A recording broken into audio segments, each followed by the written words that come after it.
sobat kita semua, kita akan langsung saja masuk ke dalam materi sesuai dengan topik webinar kita hari ini, yaitu membangun karir sebagai Digital Public Relations. Dengan saya, Juwita Kartini, atau bisa dipanggil Juwita. Saya adalah salah satu tutor di Kita Kompeten. Next, please. Yang pertama, kita kenalan dulu. Apa sih Public Relations? Next.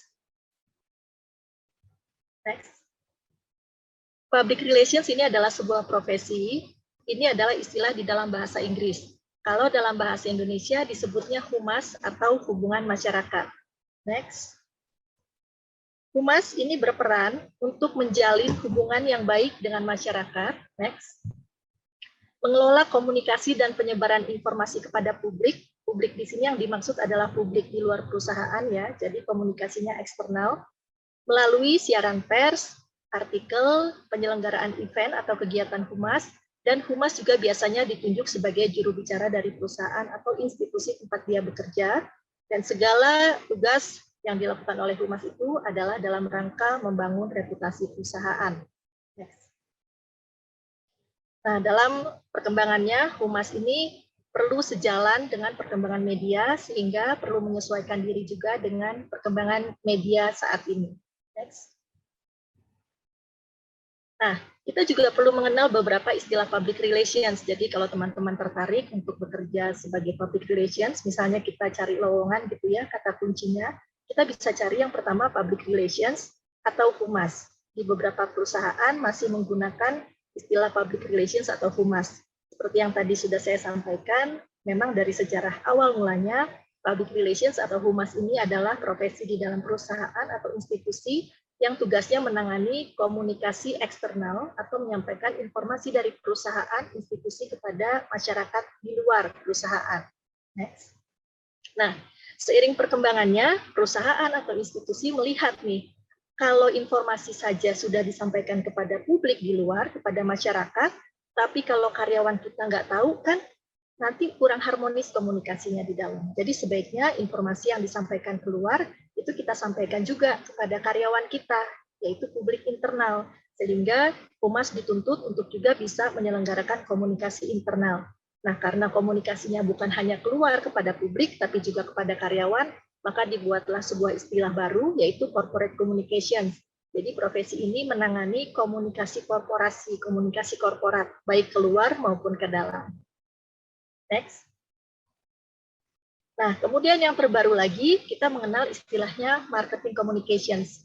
Jadi semakin ke sini, perusahaan melihat bahwa marketing dan humas yang menangani komunikasi, ini sama-sama menyampaikan informasi dan promosi keluar nih, sama-sama handle mengelola komunikasi. Dan tugas-tugasnya ini memang berbeda tapi beririsan dan bisa saling menunjang. Kenapa nggak kita jadikan satu aja? Jadi kita buat profesi namanya marketing communications.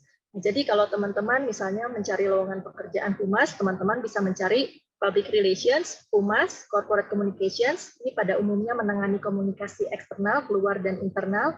Dan kalau teman-teman menemukan lowongan marketing communications, ini juga memerlukan keahlian kompetensi humas, plus teman-teman perlu juga memiliki pengalaman atau kompetensi yang terkait dengan marketing. Nah, sekarang kita akan lihat ya, di mana sih bedanya humas atau PR dengan marketing. Next. Nah, ini saya buatkan pembagiannya. Kalau public relations itu segala tugas perannya, komunikasi yang dilakukan itu fokus pada perusahaan. Jadi humas itu kalau bikin siaran pers atau diwawancara di media, di TV, di radio, atau kalau bikin artikel di website, itu fokusnya adalah berceritanya tentang perusahaannya. PT apa? PT Indofood, PT Nestle, PT Siloam, gitu nama PT-nya. Dan segala informasi, segala artikel, tulisan, wawancara kita itu kita lakukan dalam rangka memberikan informasi seputar perusahaan. Tujuannya adalah membangun reputasi atau citra positif dari perusahaan kita. Sementara marketing dalam mengelola komunikasi fokusnya pada produk atau jasanya. Misalnya kalau perusahaannya Indofood, marketing komunikasinya tentang Indomie-nya, misalnya gitu produknya. Kalau misalnya perusahaannya Siloam Hospitals Group, kalau marketing bicaranya tentang Rumah Sakit Siloam yang di Bekasi misalnya, Rumah Sakit Siloam yang di TB Simatupang gitu. Jadi fokus pada produk atau jasa yang diberikan kepada masyarakat. Dan informasi yang disampaikannya itu lebih kepada promosi, mempromosikan produk dan jasa dari perusahaan kita dengan tujuan pemasaran supaya supaya masyarakat mau membeli produk kita atau mau menggunakan jasa yang ditawarkan oleh perusahaan kita. Next, saya buatkan contohnya pada slide berikutnya. Nah, ini contohnya. Misalnya perusahaan kita yang di tengah itu ya, namanya PT Intiboga. Perusahaan kita, PT Intiboga, punya produk baru namanya biskuit Crush. Nah, ini kita lakukan nih komunikasi, baik keluar, eksternal maupun internal. PR, Humas bagiannya apa? Humas lakukan komunikasi, menyampaikan informasi bahwa PT Intiboga adalah produsen makanan berkualitas, berdiri sejak 1962, jadi sudah tidak diragukan lagi ya, karena sudah lama gitu. Kemudian PT Intiboga ini memperoleh penghargaan produsen makanan terbaik selama 7 tahun berturut-turut. Nah, berarti jaminan mutu nih produk-produknya gitu kan. Sementara marketing lebih mengkomunikasikan tentang produk baru si biskuit Crush ini. Dikasih tahu ini biskuit Crush, biskuit sehat, renyah, praktis, cocok untuk pecinta hidup sehat yang sibuk. Jadi dengan harapan kalau masyarakat misalnya nih pekerja kantoran yang sibuk, kalau sarapannya nggak sempat di rumah tapi di jalan, nah ini bisa bawa biskuit Crush gitu. Dan biskuit Crush ini dibuat oleh PT Intiboga, jadi jangan khawatir biarpun produk baru, PT Intiboga ini sudah terbukti selama bertahun-tahun menghasilkan produk-produk makanan yang berkualitas. Jadi biarpun ini produk baru, jaminan mutu deh, itu kira-kira. Nah, next, sehingga contoh berikutnya, ketika nanti misalnya konsumen atau masyarakat ada misalnya mau membeli sesuatu nih, misalnya di minimarket gitu, dia mau beli biskuit sehat dan renyah, ada dua pilihan, yang satu mereknya Kriuk biskuit, yang satu mereknya Crush, sama-sama biskuit, bentuknya mirip-mirip, rasanya juga coklat sama. Ketika dia bingung mau pilih beli yang mana, dia akan lihat, oh kalau yang Crush ini PT Intiboga ini udah terkenal nih, produknya juga yang lain banyak, bagus, berkualitas. Kalau yang sebelahnya, ini PT-nya PT apa ya, saya nggak kenal nih. Kecenderungannya masyarakat akan pilih beli produk yang nama perusahaannya sudah terkenal. Jadi dia akan beli biskuit Crush, biarpun dua-duanya misalnya produk yang dia nggak kenal, karena si biskuit Crush ini adalah produk baru gitu. Atau kalau lebih mudah dipahami, mungkin misalnya teman-teman gitu ya, belanja, mungkin lagi misalnya perjalanan, dalam perjalanan, terus ketemu minimarket yang kita nggak tahu produknya apa aja, terus misalnya mau balik lagi contoh saya pakai Indofood ya, mau beli mie instan, di situ ada banyak produk mie instan, terus teman-teman lihat nih, kalau yang ini produk-produknya semua nggak ada yang dikenali gitu, kok karena mungkin di luar kota misalnya ya, jadi banyak produk-produk baru.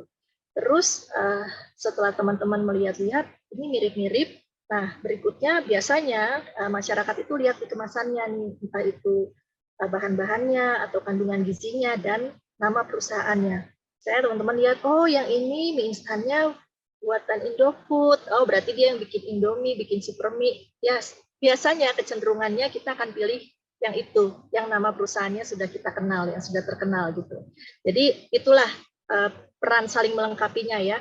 Jadi humas atau PR bertugas membangun reputasi perusahaan supaya terkenal, sehingga kalau masyarakat bingung menentukan pilihan ketika membeli produk atau memilih layanan, maka reputasi perusahaan ini menjadi salah satu pertimbangan yang akhirnya mengarahkan masyarakat untuk memilih produk dan jasa perusahaan kita. Dan sebaliknya, kalau produk kita bagus, marketingnya hasilnya bagus, si biskuit Crush ini nanti penjualannya meningkat, disukai masyarakat, dan lain-lain, ini juga akan membantu reputasi perusahaan. Karena nanti humas di dalam komunikasinya, di dalam siaran pers, wawancara dengan pers, bisa bilang, salah satu produk kita adalah biskuit Crush. Nah, ketika disebut biskuit Crush, masyarakat udah tahu, udah kenal, itu juga akan meningkatkan reputasi perusahaan. Nah, ini adalah tadi pemahaman dan contoh di mana bedanya marketing dan humas atau public relations. Dan teman-teman kalau mau melamar untuk posisi marketing communications, diharapkan bisa memahami ini dan bisa melakukan tugas keduanya untuk bisa menjalankan posisi marketing communications. Next.